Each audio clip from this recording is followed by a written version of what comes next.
পুরো পৃথিবী জুড়ে চলছে তৃতীয় বিশ্বযুদ্ধ। আমাদের হাতে এসেছে এ বিশ্বযুদ্ধের গুরুত্বপূর্ণ সব আপডেট সংবাদের শিরোনাম। শুরুতেই থাকছে এটাই শেষ সুযোগ জানিয়ে ইরানকে যে বার্তা দিলেন ডোনাল্ড ট্রাম্প।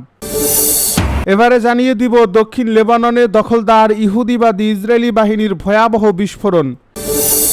এদিকে 2 দিনের পতনের পর স্থিতিশীল তেলের বাজার। সব শেষে জানিয়ে দিব আল আকসা দখলের পথে ইসরায়েল, বিশ্ব উত্তেজনা ছড়িয়ে পড়ার শঙ্কা। এতক্ষণ শুনছিলেন হাতে থাকা আপডেট সংবাদের শিরোনাম, এবারে বিস্তারিত। তবে তার আগে অনুরোধ রইল ভিডিওটিতে একটি লাইক এবং কমেন্ট করে জানিয়ে দিন ভিডিও সম্পর্কে আপনার মূল্যবান মতামত।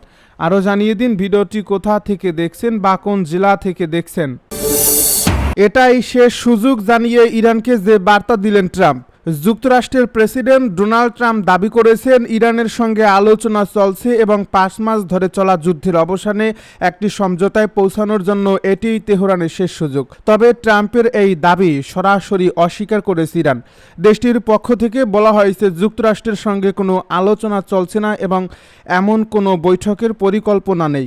সোমবার হোয়াইট হাউসের ওভাল অফিসে সাংবাদিকদের সঙ্গে আলাপকালে ট্রাম্প বলেন, ইরানের অনুরোধে যুক্তরাষ্ট্র, সৌদি আরব, সংযুক্ত আরব আমিরাত এবং কাতার সহ কয়েকটি দেশের সম্পৃক্ততায় আলোচনা চলছে। তিনি বলেন, এটি ইরানের জন্য একটি ভালো চুক্তিতে সই করার শেষ সুযোগ। ডোনাল্ড ট্রাম্পের এই মন্তব্য আসে ইরানের বিরুদ্ধে পরিকল্পিত বৃহৎ হামলা স্থগিত করার ঘোষণার পর। সপ্তাহান্তে তিনি জানান, আলোচনার সুযোগ সৃষ্টি হওয়ায় অনুমোদিত ওই হামলা বাতিল করা হয়েছে।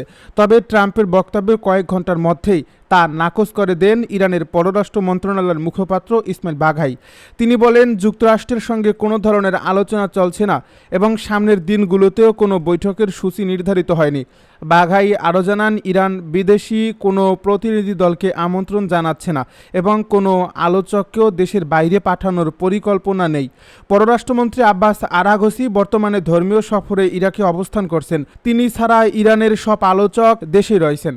তার ভাষ্য, বর্তমানে কেবল ওমানের সঙ্গে হরমুজ প্রণালীর ব্যবস্থাপনা নিয়ে আলোচনা চলছে।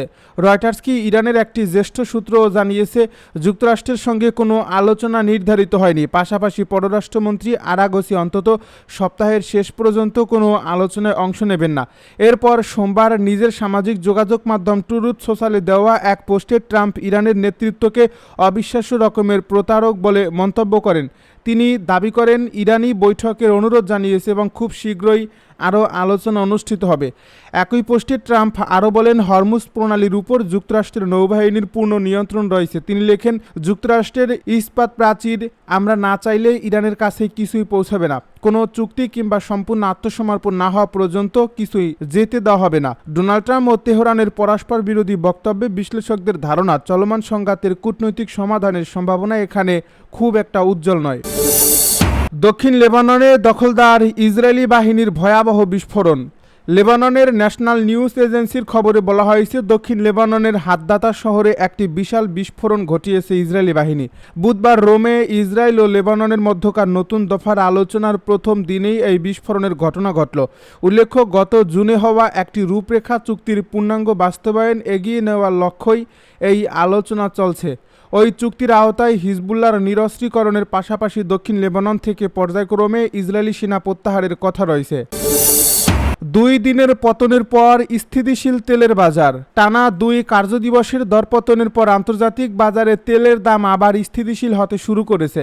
বুধবার গ্রিনিচ মান সময় 1:10 পর্যন্ত ব্রেন্ট ক্রুডের দাম ব্যারেল প্রতি 26 সেন্ট প্রায় 0.33% বেড়ে $79.62 পৌঁছেছে। অন্যদিকে যুক্তরাষ্ট্রের ওয়েস্ট টেক্সাস ইন্টারমিডিয়েট অপরিশোধিত তেলের দাম 12 সেন্ট বা 0.16% বেড়ে ব্যারেল প্রতি $75.90 লেনদেন হচ্ছে। ব্রিটিশ বার্তা সংস্থা রয়টার্স জানিয়েছে, যুক্তরাষ্ট্র ও ইরানের মধ্যে চলমান সংঘাতের অবসান এবং অবরুদ্ধ হরমুজ প্রণালীতে জাহাজ চলাচল স্বাভাবিক করতে কূটনৈতিক প্রচেষ্টা কতটা এগোচ্ছে সেদিকেই এখন নজর রাখছেন বিনিয়োগকারীরা।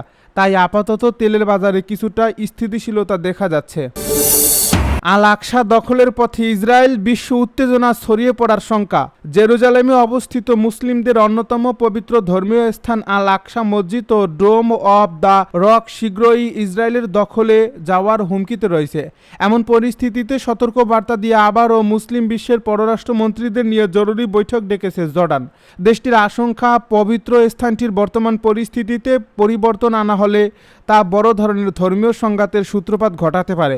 মঙ্গলবার গার্ডিয়ানের প্রতিবেদনে এমনই একটি চাঞ্চল্যকর তথ্য উঠে এসেছে। বুধবার অনুষ্ঠিত হতে যাওয়া এ বৈঠকে আরব লীগের সদস্য দেশগুলোর পাশাপাশি তুরস্ক, ইন্দোনেশিয়া, মালয়েশিয়া ও পাকিস্তানের পররাষ্ট্রমন্ত্রীরা অংশ নেবেন।